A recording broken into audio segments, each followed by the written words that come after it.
How big a deal is Huawei's Mate 60 Pro?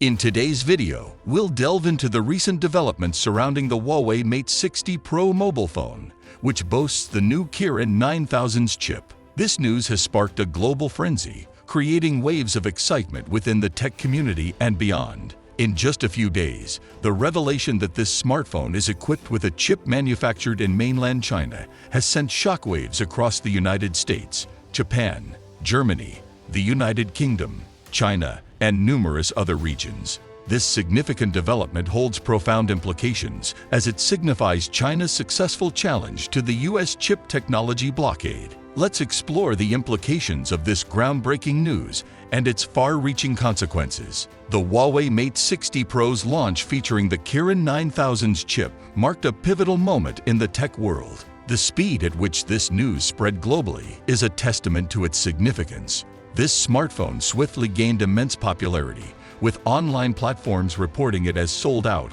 within seconds and long queues forming at offline flagship stores. Clearly, consumers worldwide are eager to get their hands on Huawei's new flagship phone. However, beyond the consumer frenzy lies a broader geopolitical and technological narrative. This smartphone's success has underscored China's prowess in chip manufacturing and the extent to which it can challenge the status quo in the global tech landscape. The United States and China have been engaged in a tech rivalry for years. One of the key battlegrounds in this rivalry has been the semiconductor industry. The United States has sought to restrict China's access to advanced chip technology, seeing it as a way to maintain its technological edge and curb China's ascent in the tech sector.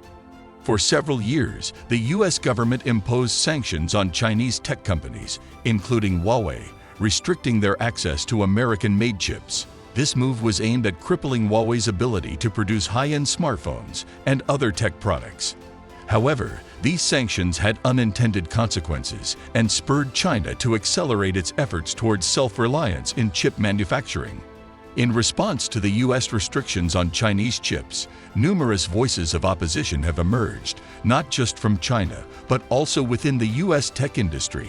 Microsoft founder Bill Gates was among the first to caution against withholding chip sales to China, stating that it would push China towards self-sufficiency. NVIDIA's CEO, Jensen Huang, echoed these sentiments, emphasizing the importance of trade with China for the United States' economic interests.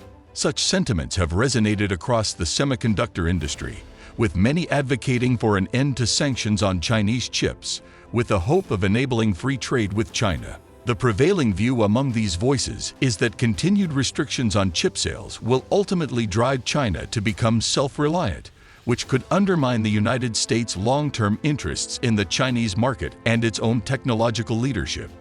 The successful production and integration of the Kirin 9000's chip in the Huawei Mate 60 Pro serve as a concrete example of China's progress in chip manufacturing. Laboratory organizations across the globe have analyzed this chip, and their conclusions are unanimous. China has the capability to manufacture advanced chips using cutting-edge processes. Even China Central Television, or CCTV, featured a special report on this chip, highlighting the journey from 0 to 1 in China's chip manufacturing progress. This achievement suggests that the U.S. chip sanctions are losing their efficacy, and there is a growing call to reconsider and relax the chip ban. Despite the mounting evidence of China's progress in chip manufacturing, U.S. Commerce Secretary Raimondo has reiterated the U.S. position on Chinese chips. He maintains that the United States can continue selling chips to China, albeit not the top-tier ones, arguing that this approach is in the best interests of the United States and allows American companies to preserve their innovation capabilities.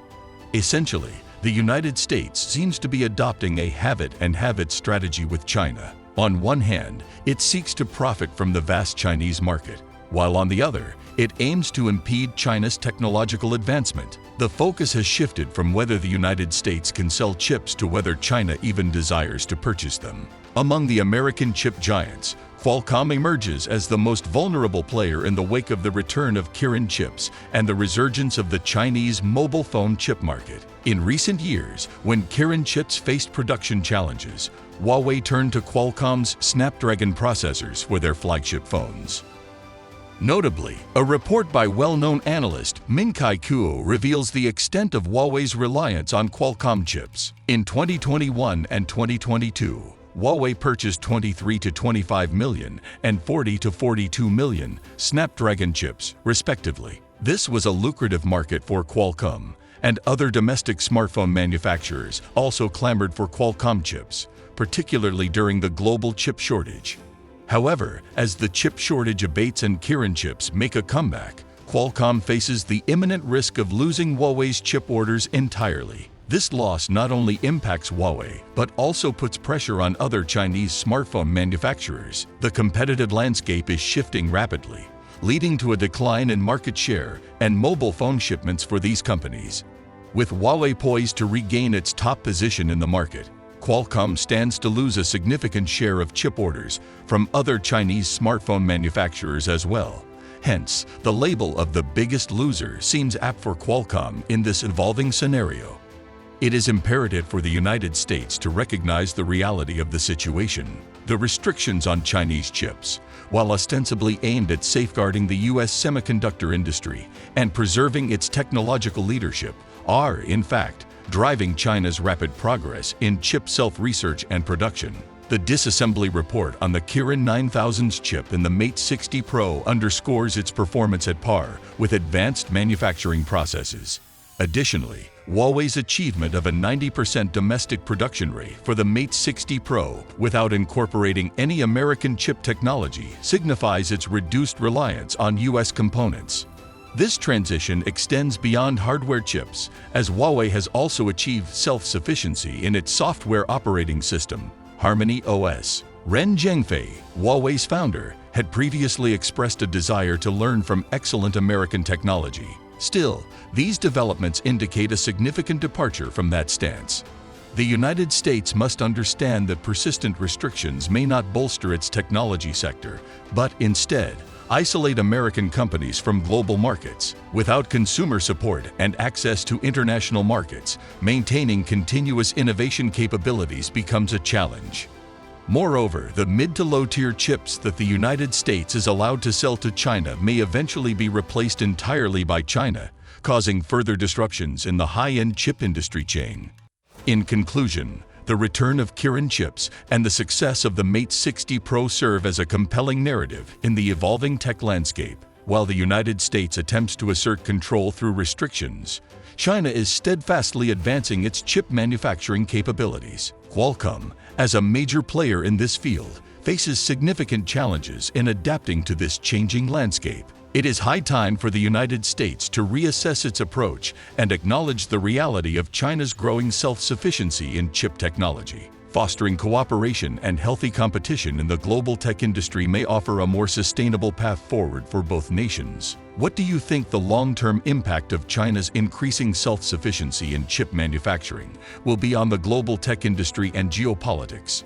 Engage with us by leaving a comment, subscribing to our channel, and clicking the notification bell for regular updates. Keep watching, stay inspired, and get ready for more exciting discoveries. See you in our next episode.